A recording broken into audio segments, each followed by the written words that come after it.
Shalom, shalom, shalom, chers frères et sœurs en Christ, mesdames et messieurs. Shalom, que rien ne manque dans vos maisons et que rien ne soit non plus détruit dans vos vies.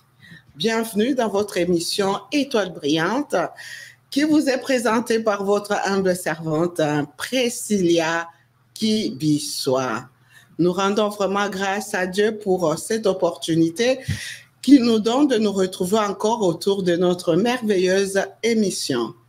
Merci à toute l'équipe Image Pro TV, Fire Basket et notre frère Jordan.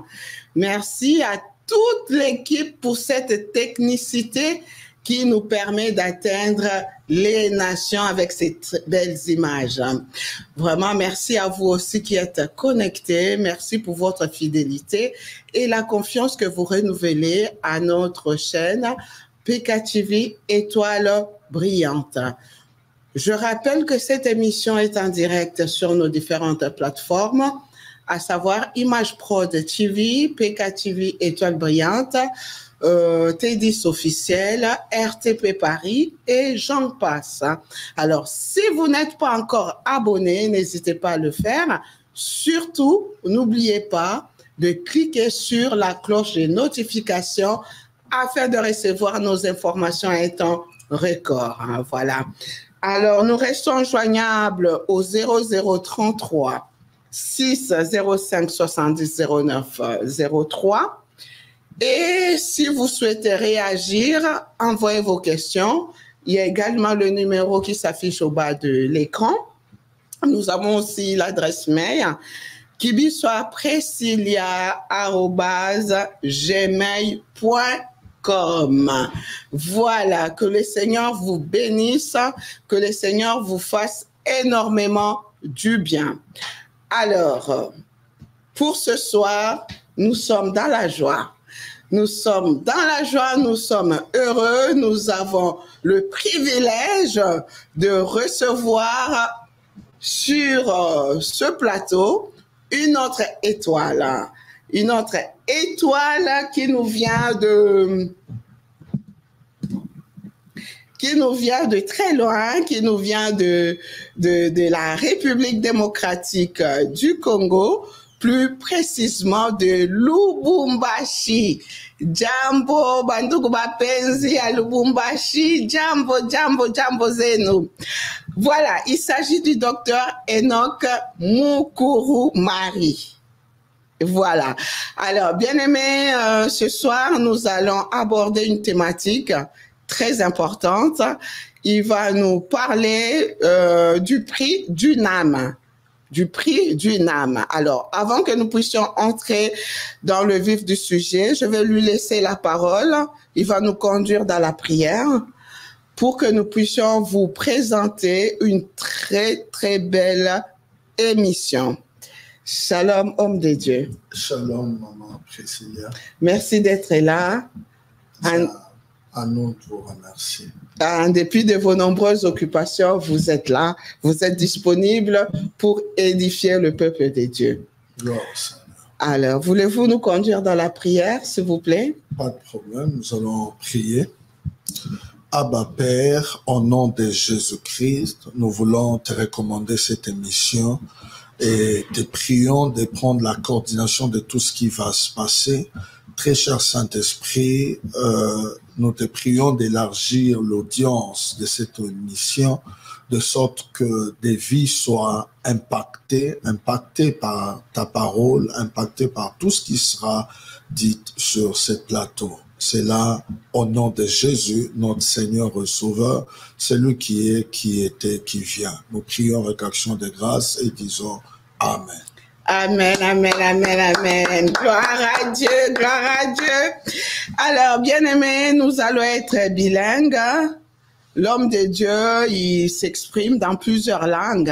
Il parle en swahili, il parle en anglais, il parle le lingala, il parle le français, il parle quoi d'autre? Enfin, plusieurs langues. Mais pour ce soir, nous allons parler en français et en lingala.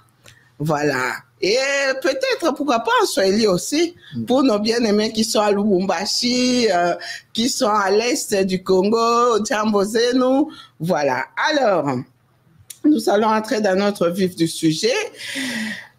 Kabali solo, yebisandeko oyaza na chambre, na salon, na TikTok, na Facebook, na YouTube, na Instagram, que Maman Priscilla aye lisusu.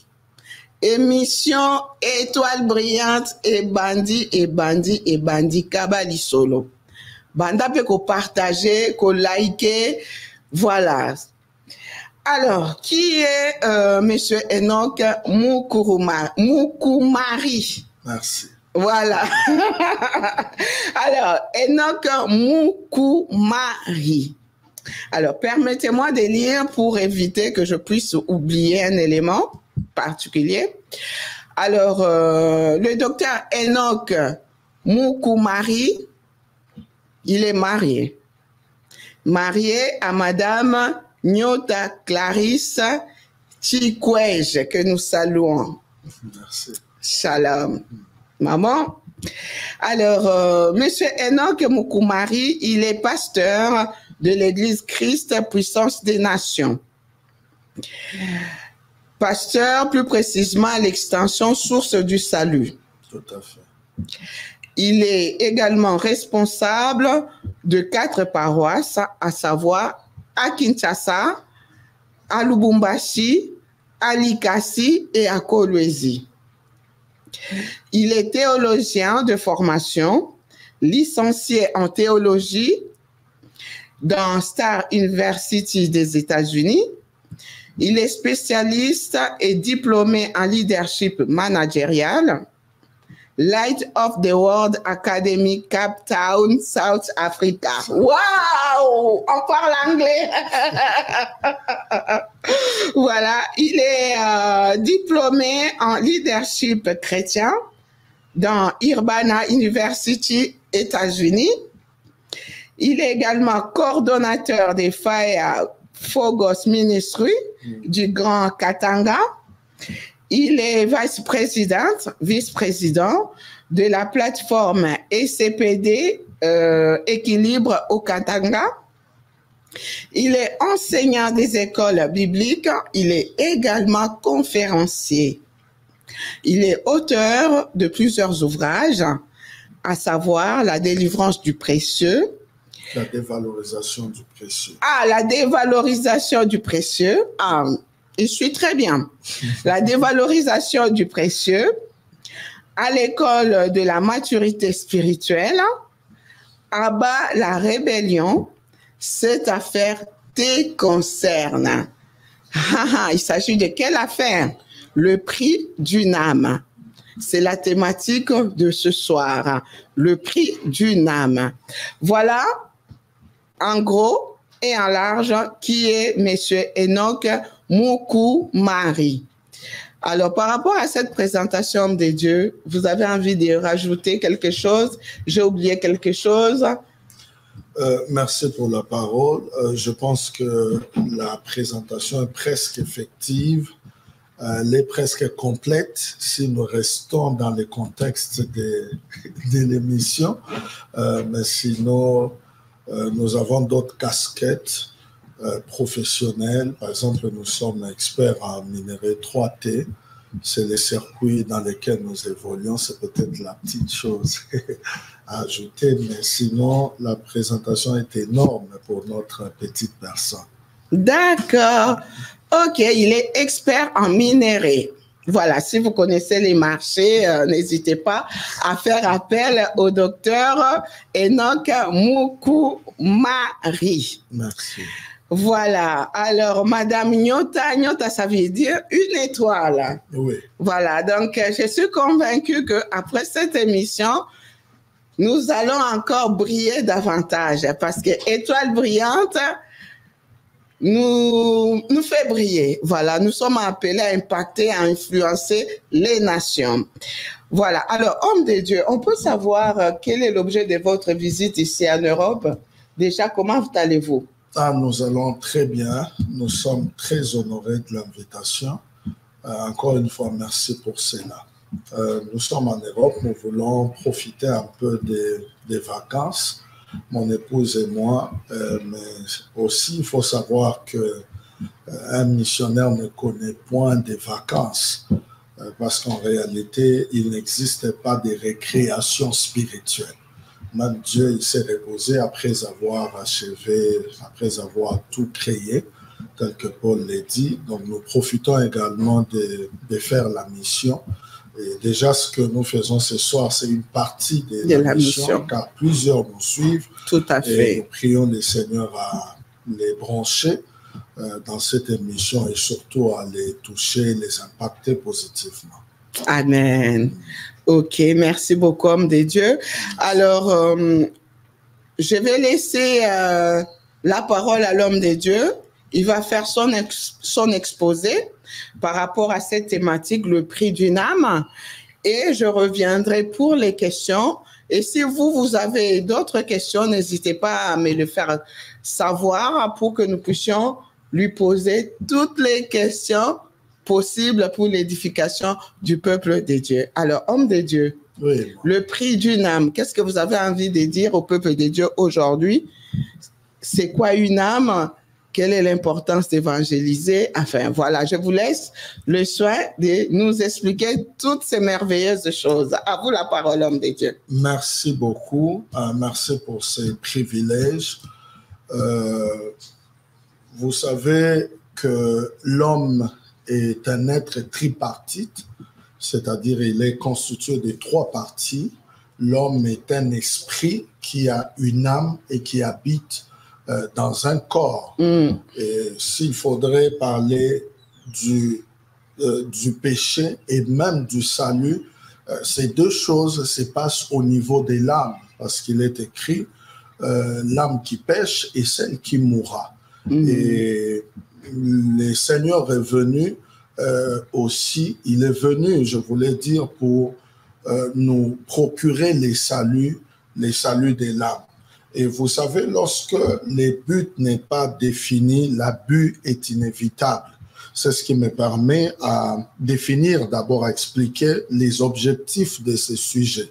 Pourquoi nous voulons parler du prix d'une âme? Nous avons 3, voire 4 raisons majeures qui nous motivent à rappeler pour certains et à informer pour les autres sur la nécessité de la connaissance du prix d'une âme.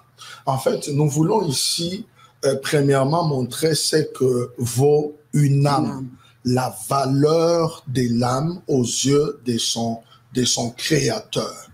Vous savez que la valeur d'une chose dépend du prix payé pour son acquisition.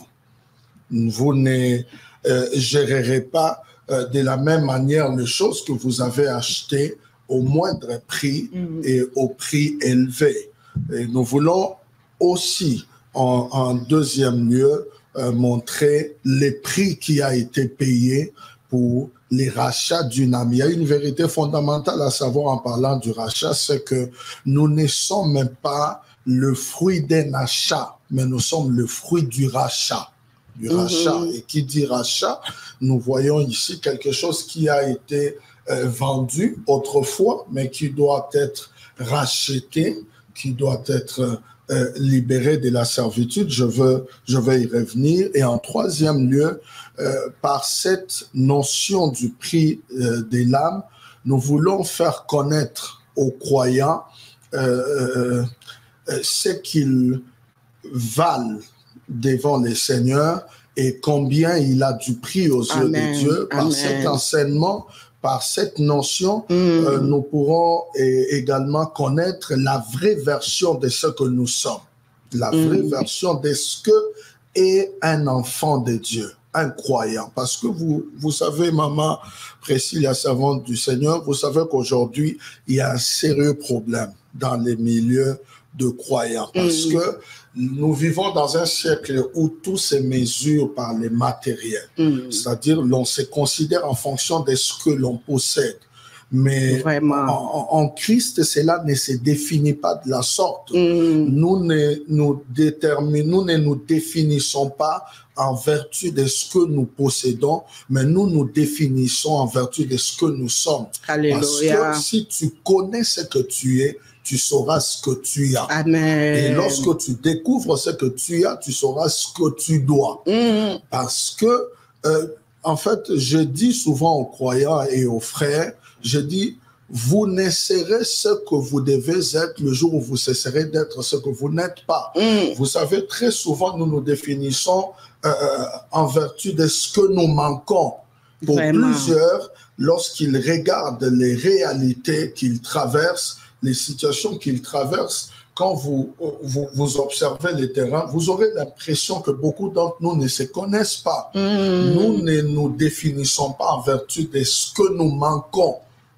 C'est ce que Pierre a démontré d'ailleurs devant les boiteux. Il a dit, je n'ai ni or ni argent, mais ce que j'ai.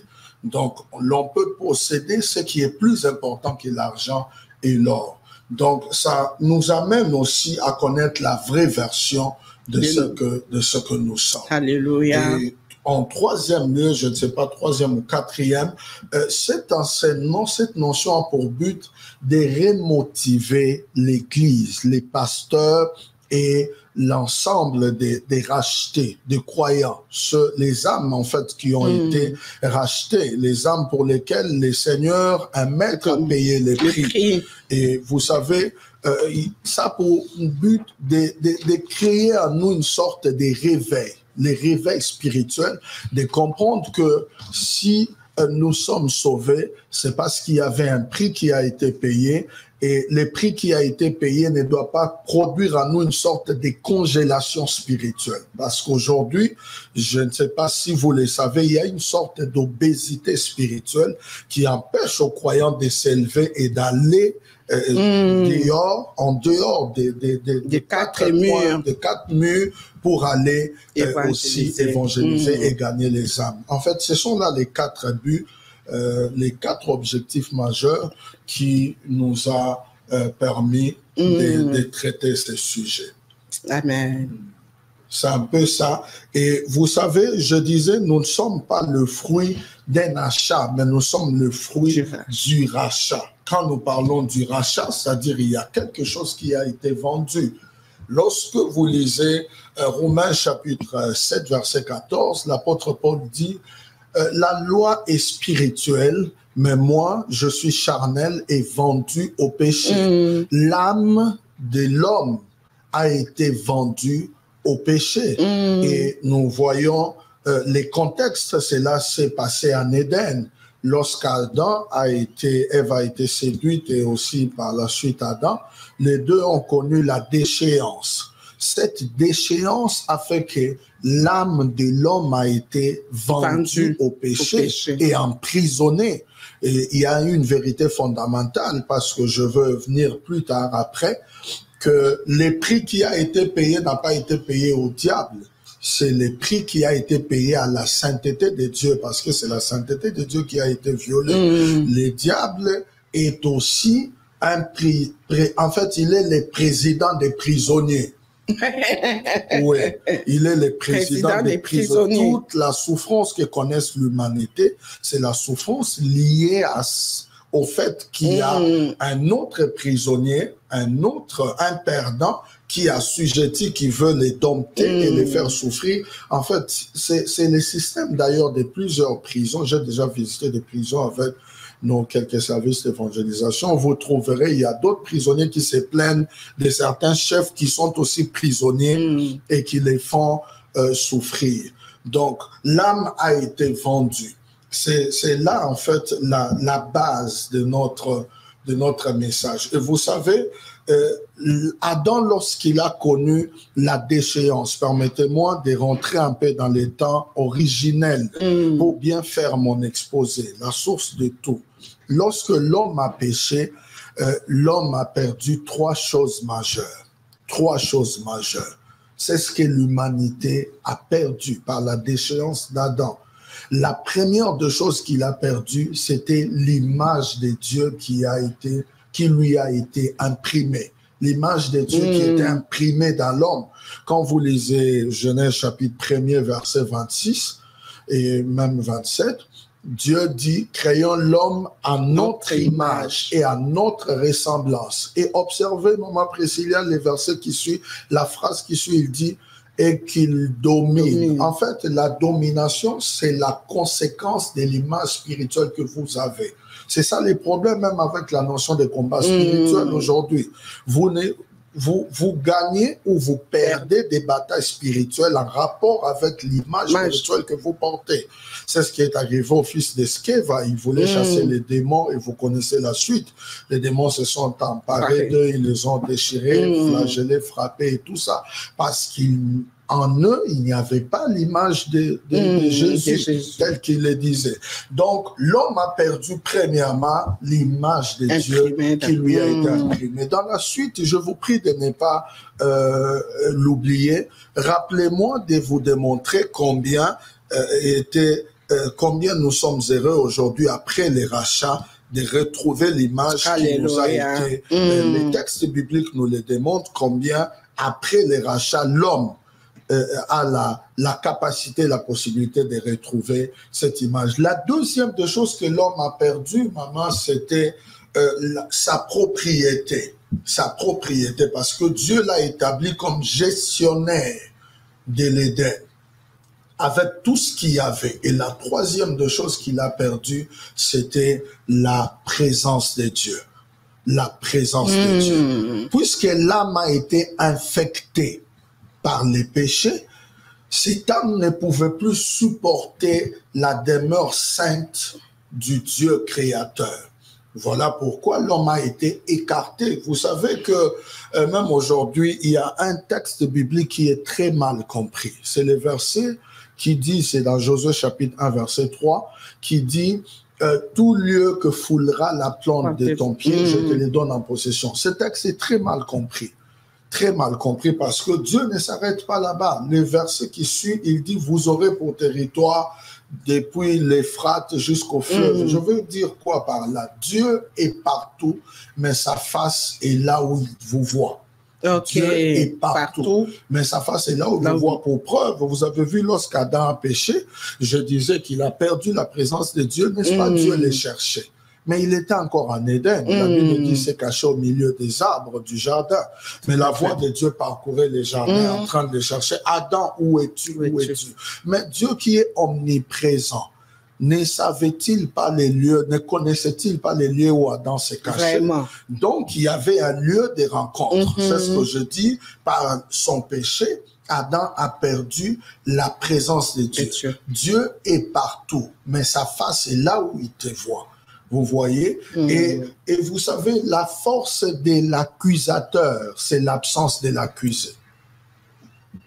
La force de l'accusateur, c'est l'absence de l'accusé. L'ennemi nous a tant accusés parce que nous étions exclus de la présence de Dieu. L'âme impure, infectée, souillée, sale et morte. Parce que Dieu a dit à Adam, le jour où tu mangeras de cet arbre, tu mourras. Physiquement, nous ne le voyons pas mourir, quand bien même il va mourir après, mais spirituellement, Adam était mort. Voilà pourquoi une âme morte, dans la présence de Dieu, il n'y a pas de mort. Dieu est la vie. Jésus a dit, je suis le chemin, la vérité et la vie. C'est comme ça que l'âme a été exclue de la présence de Dieu, vendue au péché. Je disais, nous avons pour objectif de démontrer qu'un prix a été payé pour les rachats de l'âme qui a été vendue. Alors, Dieu, dans son amour infini, inconditionnel, indéfectible et éternel, voulait ramener l'homme dans sa présence, lui faire retrouver l'image perdue et lui redonner la propriété. Alléluia. C'est pour ça que vous voyez les dieux créateurs essayer d'ouvrir certaines voies, les voies par lesquelles il cherchait à ramener l'homme dans sa présence. Quand il appelle Noé, ce n'est pas par plaisir, maman. Il a pour objectif de ramener l'homme dans sa présence. Parce qu'au temps de Noé, souvenez-vous, Dieu s'est repenti d'avoir créé l'homme. Et les textes là ne s'arrêtent pas comme ça. Moi, je suis un enseignant. La Bible dit, c'est répand d'avoir créé l'homme sur la terre. Sur la terre, c'est-à-dire il pouvait les créer ailleurs. Donc, vous voyez, il ouvre cette voie dans le but de ramener l'homme dans sa présence. Il y a une ligne qui a été tracée pour les prix, pour les saluts de l'âme. Et Noé va échouer. Il va échouer parce que il n'a sauvé que sa femme, ses 3 fils et les femmes de ses fils. Et dans la suite, d'ailleurs, il va commettre un péché similaire à celui d'Adam. Parce qu'Adam avait mangé le fruit. Quand il sort de l'arche, la Bible dit, il planta la vigne et en mangeant le fruit de la vigne, donc les vins, il s'est enivré, il est resté nu. Noé a maudit. La nudité de Noé a maudit, mais plus tard, nous verrons une nudité qui a béni l'humanité. Ça, c'est la nudité de la croix. Vous voyez, Noé a échoué, permettez-moi de retracer jusqu'à ce que les prix soient définitivement payés. Noé a échoué, c'est comme ça que Dieu appelle Abraham.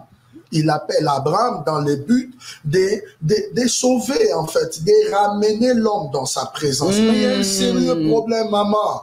Même si Noé l'essayait, même si Adam et Abraham osaient entreprendre cette voie, ça lui serait impossible. Vous savez pourquoi? Parce que lorsque Dieu a chassé Adam, il a placé 2 chérubins sur la voie, les chemins qui conduisaient vers l'arbre de vie, et les 2 chérubins tenaient une épée flamboyante, et il a tourné. Donc, il était impossible pour Adam. Je vois par exemple Adam avec sa femme et ses enfants qui restaient à côté en train de travailler et transpirer.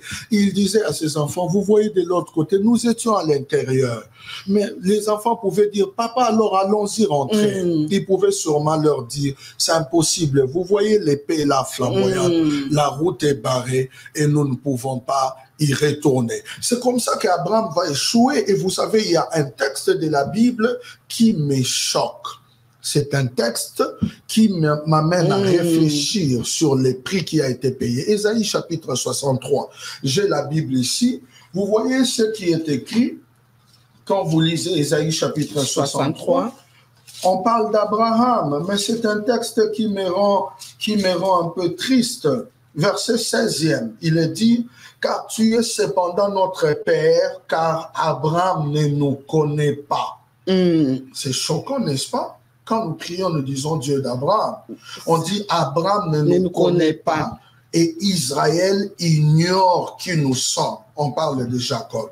C'est toi, Éternel, qui est notre Père, qui dès l'éternité t'appelle notre Sauveur. Vous voyez, Abraham aussi va échouer, maman, parce qu'il n'a travaillé qu'il était capable même de chasser son propre fils Ismaël, quand bien même il était né d'une esclave. Mais ces fils-là étaient le fruit de ses reins. Vous voyez, donc Abraham ne pouvait pas sauver l'humanité. Il ne le pouvait pas. C'était impossible pour Abraham. Et dans la suite, Dieu n'avait qu'un seul objectif, ramener l'homme dans sa présence. Mais l'épée flamboyante est toujours là-bas. Comment se rapprocher de lui? C'est comme ça qu'il va ouvrir une autre voie. C'est la voie qu'il ouvre avec Moïse, en instituant les cultes dans le désert et par la reproduction du tabernacle selon le modèle céleste. Mais là, il y a encore un problème, maman. Il y a les sacrifices, l'immolation des bœufs, des taureaux, des agneaux et tout ça. Mais cela n'a pas enlevé la problématique, ça n'a pas résolu, ça n'a pas traité les problèmes. Ce qui gangrenait l'humanité, ça n'a pas libéré l'âme de son emprisonnement. Vous voyez, ça n'a pas affranchi l'âme.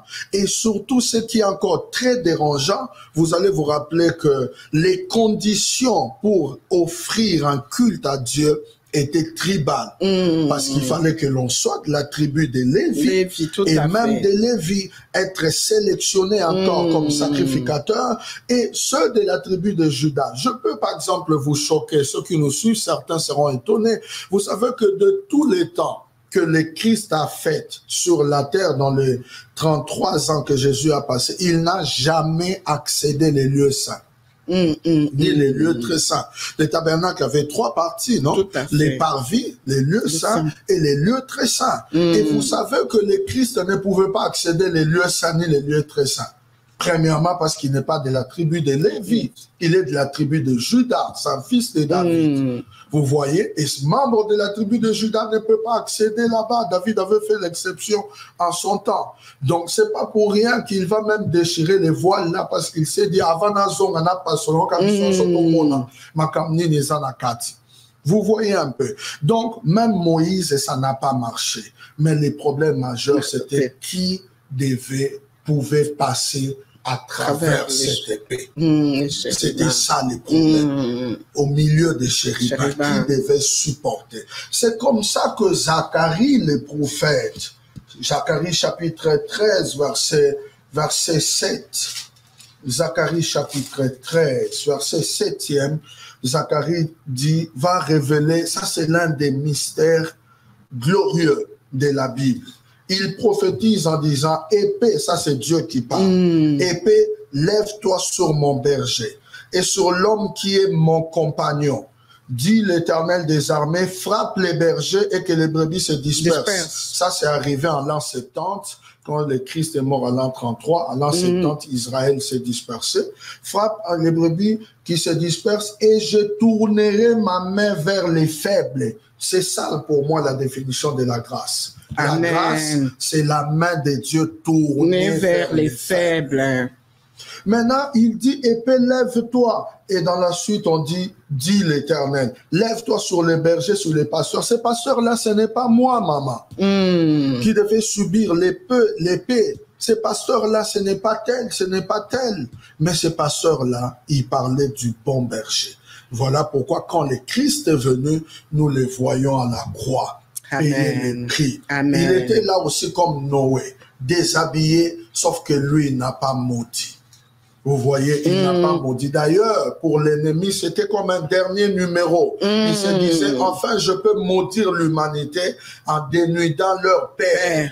Et voilà que le Christ, la première de ses paroles, il dit, Père, pardonne-leur, parce qu'ils ne savent ce qu'ils font. Vous voyez, il commence par libérer les pardons, offrir les pardons. Et le prix qu'il a payé, c'est qu'il a donné tout de lui. Quand vous lisez Marc chapitre 10, maman, verset 45, le Seigneur a dit, il dit, le Fils de l'homme n'est pas venu pour être servi, mais pour servir, afin de donner sa vie pour la rançon de plusieurs. Donc, le prix qui est donné, c'est la vie de Christ. Alléluia. Et la vie de Christ, c'est son sang. Amen. Voilà pourquoi la croix, il n'est pas parti avec une seule goutte de son sang, maman. Même quand il a remis son esprit, le sang qui est resté, n'est-il pas écrit que un soldat est venu, il a transpercé l'eau et le sang était sorti. Il s'est vidé de tout son sang. Et le prix qu'il a payé, il l'a payé pour les rachats de l'âme. Le prix d'une âme, c'est la vie de Jésus et c'est son sang. Si vous voulez connaître la valeur d'un chrétien, d'un croyant, d'un enfant de Dieu, je voudrais dire à ceux qui se méprisent, ceux qui pensent que parce qu'ils ne sont pas mariés, ils n'ont pas d'enfants, ils n'ont pas d'argent, ils ont tel ou tel problème, votre valeur ne se mesure pas à ce que vous manquez. Votre valeur, si vous voulez la connaître, regardez l'œuvre de la croix. Amen. Regardez ce que le Christ a fait et vous comprendrez que vous avez du prix aux yeux du Seigneur. Pour une âme, Jésus a détruit toute une entreprise de plus de 2000%, maman. Alléluia. Pour une seule âme. Il a risqué la vie des disciples dans la barque pour aller sauver un fou. Alléluia. L'âme a du prix aux yeux du Seigneur. Et les prix de l'âme. Voilà pourquoi cette notion doit nous interpeller. Et les pasteurs et les croyants nous interpeller. D'abord pour connaître ce que nous valons aux yeux du Seigneur. Les poids spirituels de ce que nous sommes. Notre valeur se mesure au prix qui a été payé. Voyez la croix et vous comprendrez ce que vous valez. Amen. Et le prix qui a été payé, c'est sa vie. Et c'est son sang. Jésus l'a payé pour qu'aujourd'hui, nous ayons une place dans la présence de Dieu. Pour preuve, quand il est ressuscité, les gens peut-être ne comprennent pas. La femme qui le voit en premier, la première évangéliste, c'est Marie de Magdala qui les voit. Et la Bible dit, elle les vit comme un jardinier. Les gens n'ont jamais compris. C'est là la restitution qui commence. Dieu avait dit à Adam, tu as pour travail dans les jardins de garder et de cultiver les jardins. Ces deux verbes-là, garder et cultiver les jardins, en français, dans votre langue d'ici, celui qui fait ce travail, on l'appelle jardinier. Voilà pourquoi, quand il ressuscite, la première des formes qu'il va prendre, c'est la forme du jardinier. Pour dire désormais, c'est le retour à la maison. Alléluia. C'est le retour dans la présence du Père. Aujourd'hui, être lévite n'est plus un problème. Je n'ai plus besoin d'être juif pour accéder à la présence de Dieu. Parce que la voie a été ouverte. Et il est écrit, il a inauguré une nouvelle route. Parce qu'il est passé à travers de chérubins et il a supporté l'ardeur et la douleur de l'épée. C'est comme ça que l'âme est désormais dans la présence de Dieu. Et nous pouvons lui rendre un culte tel que nous sommes en train de faire. Amen. Gloire à Dieu, gloire à Dieu, gloire à Dieu. Waouh, ma sœur. Toi qui t'es toujours sous-estimé, mon frère. Tu t'es toujours sous-estimé, tu as compris. Hein? Tu as du prix aux yeux de l'Éternel. Tu as de la valeur. Alléluia. Hein? Seul objectif est que ça monte la présence ensemble. Alléluia. Ah là là là là là. Alors, homme de Dieu, par rapport à votre exposé, on a compris que le seul objectif de Dieu, c'est de remettre l'homme dans sa présence. Dieu ne travaille pas pour la perte. Voilà, dans sa présence. Oui. Mais aujourd'hui, homme de Dieu, quel est votre regard par rapport à notre Église aujourd'hui? Quel est votre regard, quelle est la lecture que vous faites par rapport à ce qui se passe dans notre Église aujourd'hui? Est-ce que les hommes et les femmes, ils ont vraiment conscience que l'âme a de la valeur? Parce que comme mon ami Gilelo Oyo, ma pasteur, mon makoko kende na ye, et o lobele kutelo rote, kende na yo, oyaki yomoko, oko kende pe yomoko. Quelle est votre lecture par rapport à ce qui se passe aujourd'hui dans nos églises, par rapport à l'âme, à cette valeur que Dieu accorde à une âme? Merci beaucoup, Priscilla, pour la question. Ça fait très mal. J'ai l'impression que les seigneurs, je parle comme homme, comme Paul le disait, j'ai l'impression qu'ils pleurent quand ils nous regardent. Amen. J'ai vraiment l'impression. Parce que nous avions vu les seigneurs, Dieu s'est dépossédé de sa gloire pour venir supporter toute la peine, l'humiliation, la honte, l'ignominie, tout ce qu'il a subi à la croix pour les rachats. Vous savez, je écris cette phrase dans mon bouquin ici. Je dis, même si j'étais le seul pécheur sur la terre, Christ allait mourir pour moi. Amen. Jésus a payé un prix énorme. Mais l'observation que j'ai faite sur terrain, elle est catastrophique. Elle est catastrophique. Vous savez pourquoi? Je réalise que l'ennemi nous a vraiment attaqué de l'intérieur. De l'intérieur. Pendant que nous nous engageons, il y a deux faits majeurs qui me dérangent beaucoup. Le premier, c'est l'oubli de l'essentiel. Quand je parle de l'oubli de l'essentiel, je vois qu'il y a, je ne sais pas, une sorte d'ignorance ou de l'oubli quant à l'heure selon la chronologie prophétique, l'heure prophétique dans laquelle nous sommes. Parce que dans mon ouvrage ici, j'ai dit l'Église a traversé 3 temps majeurs. Le premier, c'est là où l'Église a commencé, vers les temps du soir. parce que l'agneau devait être offert entre les deux soirs. Mais après, l'apôtre Paul dit dans Romains, il dit, la nuit est avancée. Mais l'apôtre Jean va finir après en disant, nous sommes petits enfants, nous sommes à la dernière heure. C'est-à-dire, nous sommes à l'heure qui précède les chants du coq. Bientôt, les coqs pourraient chanter et nous serons partis. Mais en ces temps-là, nous sommes dans une sorte de sommeil profond. Un sommeil du genre paradoxal qui nous fait oublier l'essentiel. C'est ça l'inquiétude. Ça, c'est le premier fait. Le deuxième fait, c'est que l'Église, maman, observez, servante de Dieu, combien l'Église s'est focalisée. Moi, je trouve que ça devient une sorte de distraction qui nous a été lancée comme un filet d'oiseleur. L'Église est restée focus sur les séminaires, les conventions, les conférences. Je organise des conférences, je suis un conférencier, j'aime. Mais toutes ces choses-là, observez très bien, ces choses sont devenues routinières et même très ennuyeuses. Ces choses-là. Vous allez observer que nous nous enfermons dans les quatre coins et nous oublions les âmes qui meurent. Si Christ est la porte qui conduit au Père, chacun de nous peut être la porte qui conduit à Christ. Nous sommes peut-être, pour ceux qui oublient, nous aussi, les fruits, en fait, nous sommes la résultante de l'évangélisation et de l'intercession de ceux qui nous ont précédés. Certains ont intercédé dans des villages, dans des nations, nous ne les avions point connus, mais nous sommes les fruits de l'exaucement de leurs prières et de leurs actions. Malheureusement, il y a une sorte d'obésité spirituelle.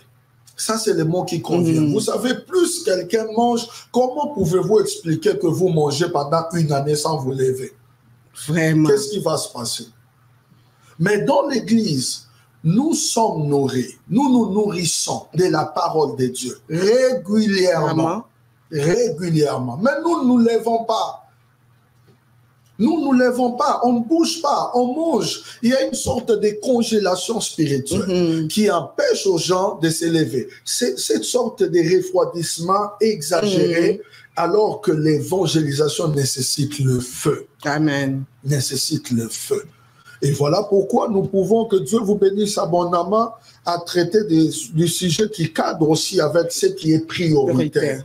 Parce qu'avec ça, une, deux personnes, des centaines qui vont nous suivre vont sûrement s'interroger et certains seront impactés du fait du réveil. C'est ce que je dis même en parlant ici, que ceux qui nous suivent soient touchés par le feu du réveil. Amen, amen, et amen. que la pensée de l'évangélisation, les gagneurs d'âme, ça c'est un travail qui nous est tous recommandé. Parce que une église qui ne missionne pas démissionne. Une église qui ne cherche pas les perdus est elle-même perdue. Cette citation, je l'ai reçue de l'un des patriarches qui est déjà rentré à la gloire, Renard Bonquet. Je lis souvent ses ouvrages. Moi, mon modèle de l'évangélisation en termes de sortie vers l'extérieur, c'est de lui que je m'inspire. Et j'essaie tout le temps de lire beaucoup de ses livres, de voir ses actions pour essayer de booster un peu mon esprit.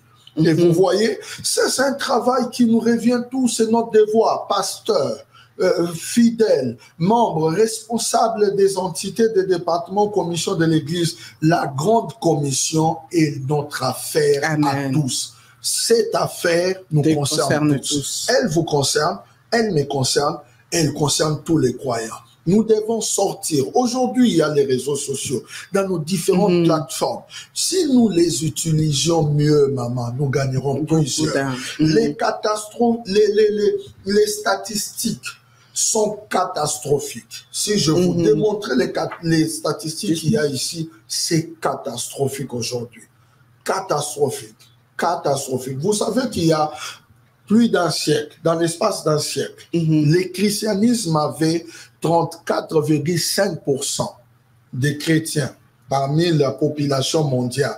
Le monde, pas vers les 8 milliards que nous tendons aujourd'hui, dans les 7 milliards, les chrétiens étaient 2 milliards et l'islam avait 10,4 4%. Mais dans l'espace d'un siècle, le christianisme a dégringolé. Nous sommes partis de 34 vers 33%, mais l'islam est allé de 10 à 20,5%. Les statistiques démontrent encore que d'ici 2025, l'islam va encore obtenir 5%. Et pendant ces temps, il y a plusieurs des nôtres qui sont en train encore d'être repêchés. La pêche en aquarium, l'ennemi qui infiltre avec des faux enseignements et des doctrines perverses, on les prend de l'intérieur et on les reconvertit, soit dans des religions traditionnelles, soit dans des sectes et qu'on sort dans beaucoup de mouvements religieux. Aujourd'hui, qui ont pour but de faire disparaître le nom de Jésus, d'humaniser l'homme, de déifier l'homme et qu'on sort. Vous voyez, mais pendant ce temps, l'église dort. Écoutez, nous sommes dans quoi? Nous sommes dans qui a la plus grande église? Nous sommes dans la femme doit porter le mouchoir de tête. La femme ne doit pas prêcher. La femme ne doit pas prêcher. La femme ne doit pas prêcher, mais les âmes meurent. Vraiment. Les âmes meurent, maman. Les âmes meurent. Avez-vous l'idée sur le nombre d'âmes que vous gagnez au travers de votre mission? Vraiment. Et vous serez couronné, que Dieu vous bénisse, ne baissez pas les bras. Amen. Faites-les tout en attendant ces grands salaires Alléluia. Qui sera pour vous et pour votre postérité. Amen. Vous voyez, Amen. pendant ce temps, les âmes meurent. Nous sommes dans les débats dérisoires, dans les débats vils, en fait, dans les superficiels. Nous nous sommes focalisés dans ça. Et pendant que nous sommes dans ça, tel est dans la cour des grands, tel ici c'est la cour des petits, tel ici c'est... Pendant que nous perdons les temps dans ces débats, les autres, je viens de donner les statistiques ici, il y a même des statistiques détaillées de ce que je viens de dire. Et vous savez, même dans les 33%, là, le 2 milliards là, de tous chrétiens du monde, il y a toutes les religions du monde, même les religions perdues, mais où il y a soit les noms, soit même la statuette de Jésus. On les compte tous dans les 2 milliards là. Maintenant, si dans les 2 milliards, Dieu venait encore chercher les vrais croyants, nous resterons à combien? C'est ça. Nous resterons à combien? Donc, nous prions vraiment que l'esprit de réveil saisisse ceux qui vont nous suivre, que Dieu fasse en sorte que les croyants, les rachetés soient interpellés et qu'ils soient enflammés dans le but de s'élever et de sortir dehors. Utilisons les réseaux sociaux pour l'évangélisation. Servons-nous de cela pour gagner les âmes. Il y a une âme quelque part qui a besoin d'attendre, qui ne connaissent pas la voie de sortie, qui ne sait pas. L'humanité est en train d'ensombrir. Il y a des lois aujourd'hui qui sont votées. Vous êtes ici à Paris. Il y a des lois qui sont votées dans les différentes nations. Et vous savez, je donne un exemple, maman. Permettez-moi pour vous laisser... la place n'est pas... Je suis un enseignant. Oui, je comprends. Oui. Je comprends. Observez, faites cette observation. Vous savez que toutes les 7 églises citées dans l'Apocalypse, d'Éphèse jusqu'à Laodicée, Éphèse, Smyrne, Pergame et tout ça, Philadelphie, Laodicée, les 7 églises étaient en Turquie. Toutes les églises citées étaient en Turquie. Mais vous savez, l'impact de cette église-là avait fait que cette contrée s'était transformée, quoi qu'il y avait la présence des autres, mais c'était transformé en une contrée chrétienne. Mais aujourd'hui, vous savez ce que donnent les statistiques? La Turquie a actuellement 82% de musulmans, 2% de chrétiens. Donc, quand vous voyez même l'Europe, il y a une sorte de paganisation du monde occidental. Cependant, par ailleurs, ce sont eux qui nous ont... Vous voyez, les évangélistes d'hier, aujourd'hui, il y a une sorte de paganisation du monde occidental. Pourquoi? Parce que les témoins, les relais n'ont pas été transférés des parents vers les fils. Parce que l'évangélisation doit commencer à Jérusalem, c'est dans la maison, avant d'aller dehors. Amen.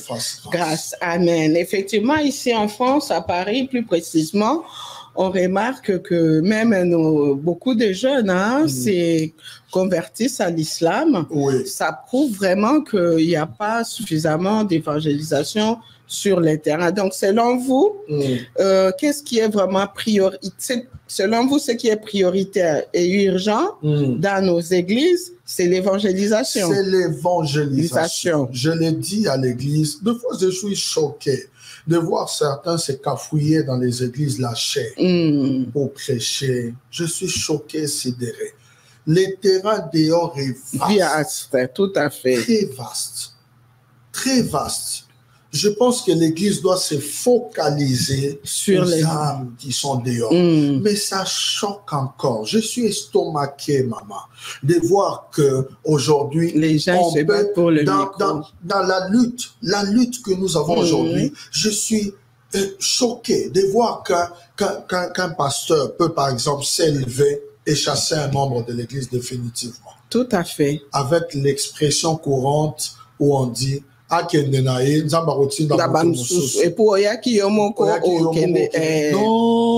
Vraiment, c'est choquant. Non, c'est très choquant. Vous n'avez aucune idée de ce que ça fait.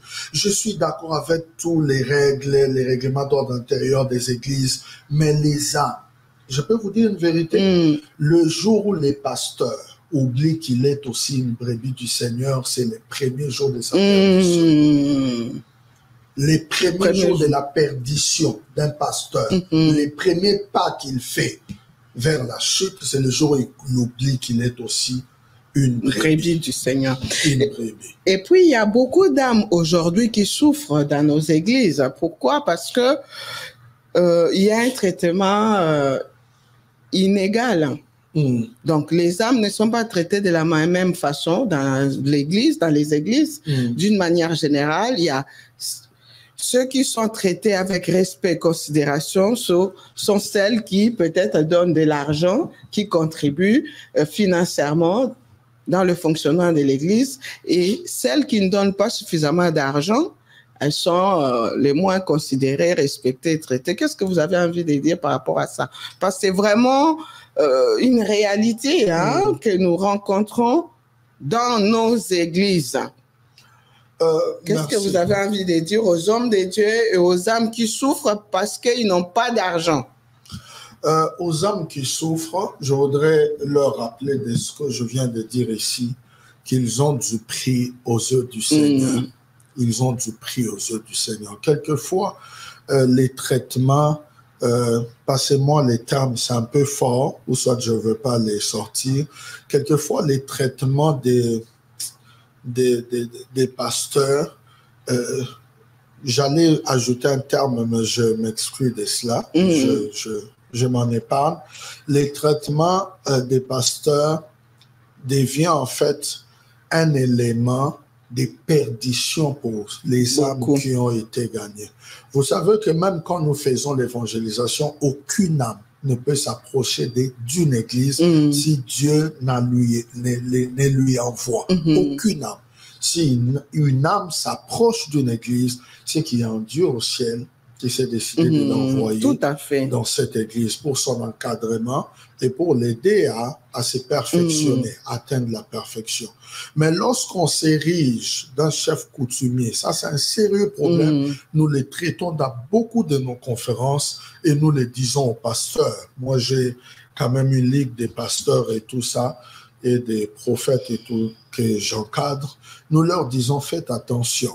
Les âmes ne nous appartiennent pas. Appartient à Christ. Les âmes appartiennent au Maître. Vous savez, actuellement, quand vous lisez Luc chapitre 10, verset 30, maman, je veux vous dire une vérité.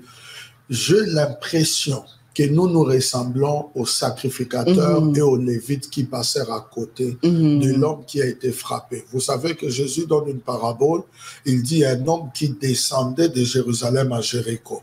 Cet homme a rencontré des brigands qui les frappèrent des coups, les dépouillèrent. Ça, c'est la qualité, l'état des âmes que Dieu nous appelle dans l'Église. Ce sont des gens qui ont rencontré des brigands, des vrais blessés de guerre, frappés par l'ennemi. Ils ont été domptés, assujettis, détruits par la sorcellerie de la famille, écrasés. Vous voyez, par des lois spirituelles qui régissent les fonctionnements du monde des ténèbres. Vous voyez. Et ces personnes-là viennent, comme celui-là. Jésus a dit, il a été dépouillé, frappé des coups, et puis laissé à demi-mort. Les sacrificateurs venaient, ils passaient outre. Les Lévites passaient outre. Et vous voyez, mais un Samaritain qui venait, c'est lui qui va les prendre et l'amener à l'hôtellerie. Ça, c'est l'Église. Il l'amène à l'hôtellerie. Et puis, il fait sortir 2 deniers. Il les donne au pasteur, ses capacités, ses compétences. Je te les donne pour la prise en charge, pour les soins de la personne que je t'ai amenée. Mais il a promis, les Samaritains. Il a dit, je m'en vais, mais je reviendrai. Je reviendrai. Si tu travailles mieux et que tu travailles au-delà de ce que je t'ai donné, je te les rendrai. Il a fait promesse. Voilà pourquoi à la fin, il dira à plusieurs, je ne vous ai jamais connu. Parce qu'il parle des ouvriers de l'iniquité. D'accord. Ok, homme de Dieu. Nous sommes en train de chuter. Alors, comment stabiliser les âmes? Parce qu'aujourd'hui, nous assistons à un phénomène de nomades, des âmes qui se baladent à gauche, à droite. Comment les stabiliser dans une église? Merci beaucoup. Merci pour la question. C'est un travail majeur. Je pense que j'ai parlé d'un point ici dans mon ouvrage sur l'encadrement des âmes. Je dis, normalement, un pasteur, c'est un gagneur d'âmes, c'est un formateur et c'est un gestionnaire. Nous, par exemple, dans l'Église, nous avons pour vision celle de gagner, délivrer, former et envoyer. C'est ça les 4 branches de notre vision, les 4 piliers de notre vision. Gagner, délivrer, former et envoyer. Parce que nous missionnons toutes les églises, envoyer. Vous avez lu, ici vous avez vu, j'ai décrit les églises primitives, comment chacune des églises envoyait telle et telle. Je pense que l'église doit donner une place majeure aux affermissements, à l'enseignement. Faire asseoir les gens sur les verts pâturages, la parole. L'évangile, maman, l'évangile. La Bible dit, vous connaîtrez la vérité. La vérité vous affranchira. Je voulais plutôt dire, la foi vient de ce qu'on entend, et ce qu'on entend vient de la parole de Christ. Vous voyez comment j'insiste, de Christ, parce que plusieurs diront de Dieu. La Bible est la parole de Dieu, mais dans la parole de Dieu, il y a les paroles de Christ. C'est ça l'évangile. Vous voyez? Et c'est avec l'évangile que nous pouvons faire asseoir les gens dans l'église.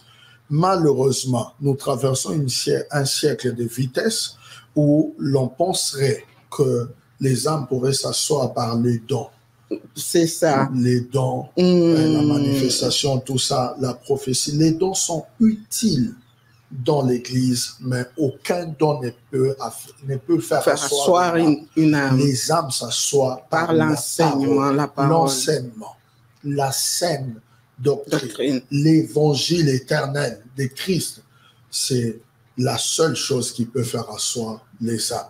Et vous voyez, même là où l'évangile est prêché, il y a nécessité de manifester, ça je l'ai dit à mes chers collègues, de manifester un comportement qui équivaut à l'évangile que nous donnons, un comportement proportionnel à la parole que nous communiquons aux autres. Parce que la Bible traite tous les sujets. Il y a un problème, il y a des églises assises sur la parole, l'évangile, mais il y a un sérieux problème du comportement du pasteur. Et là aussi, au-delà de tout ce qui pourrait être dit, les âmes ne resteront pas. C'est vrai. Jésus prêchait, mais il était aussi social. Amen. Jésus pensait aux malades, il pensait aux affamés, il pensait à ceux qui manquaient la tunique. Amen. Comprenez que l'homme de Dieu, c'est un enseignant. Il y a beaucoup de choses à dire, mais nous sommes obligés de nous arrêter là pour ce soir. Est-ce que vous nous promettez de revenir avant votre retour à Kinshasa, à Lubumbashi? Je suis encore à Paris, je veux revenir sûrement. D'accord, comme ça on parlera d'autres choses, parce que j'ai lu aussi un de vos ouvrages où vous parlez de 2 types de leaders. Oui. 2 types de leaders dans l'Église. Vous nous en parlerez en long et en large prochainement, ou sinon vous pouvez dire 2 mots par rapport à ça et après on va finir pour ce soir. Merci beaucoup. En fait, dans mon ouvrage, je parle de 2 types de leaders.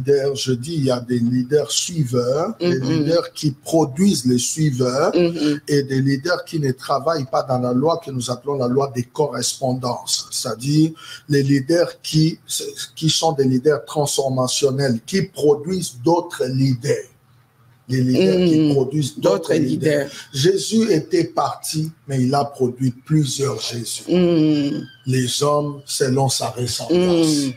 Vous voyez? D'accord. Et les leaders suiveurs sont des leaders qui travaillent pour la célébrité. Je finis peut-être par ces mots. La célébrité, il y a une différence entre la célébrité et l'impact que l'on apporte dans l'évangile. La célébrité, c'est là où va votre nom. Mais le leadership chrétien, c'est là où va votre impact de l'évangile que vous apportez. Voilà, bien-aimés, nous sommes arrivés à la fin. Comprenez que c'est un enseignant, il parle. Nous reviendrons prochainement pour une autre thématique. Merci de nous avoir suivis. Nous allons clôturer par la prière. On a commencé par la prière et on clôture par la prière. Alors, j'en profite pour saluer notre daddy, l'évangéliste international, Kizamina Kibila Jean Oscar, depuis Kinshasa. Et je vous invite à suivre le séminaire qu'il organise sur la victoire de la croix. Voilà, je pense que c'est ça la thématique. Et c'est vraiment intéressant. Il y a la participation de l'apôtre J.P. Kyungu, que nous saluons aussi, et de notre coco, l'apôtre Tambuluko, qui Ignace. Voilà. Et je rappelle également qu'il y a un concert de nos bien-aimés avec la femme Tamar ce samedi. N'hésitez pas à soutenir et à venir massivement à ce concert. Voilà, je salue aussi le docteur Levi Jackson, le président de la pastorale congolaise de France, ainsi que toute l'équipe de la pastorale congolaise de France.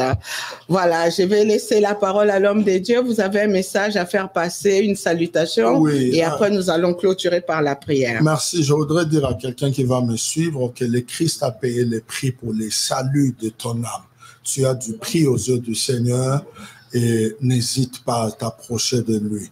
Je profite également pour saluer Papa Kizamina. Amen. Je salue mon papa J.P. Kyungu. Je salue l'apôtre Daniel Kama.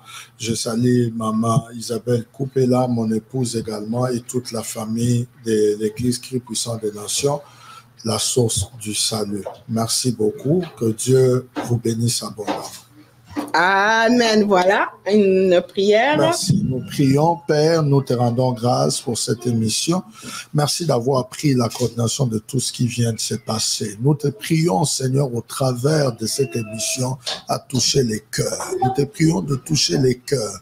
Au nom de Jésus, que les bien-aimés qui nous suivront soient touchés, impactés de ta parole, que ceux qui se perdaient reviennent. Place dans nos cœurs cette flamme, rallume la flamme qui s'éteignait, Seigneur, que l'esprit de réveil nous anime et nous motive, et que nous quittions cette congélation spirituelle, que nous quittions cette obésité spirituelle, que nous nous levions pour aller dehors et aller gagner les âmes pour l'intérêt du royaume.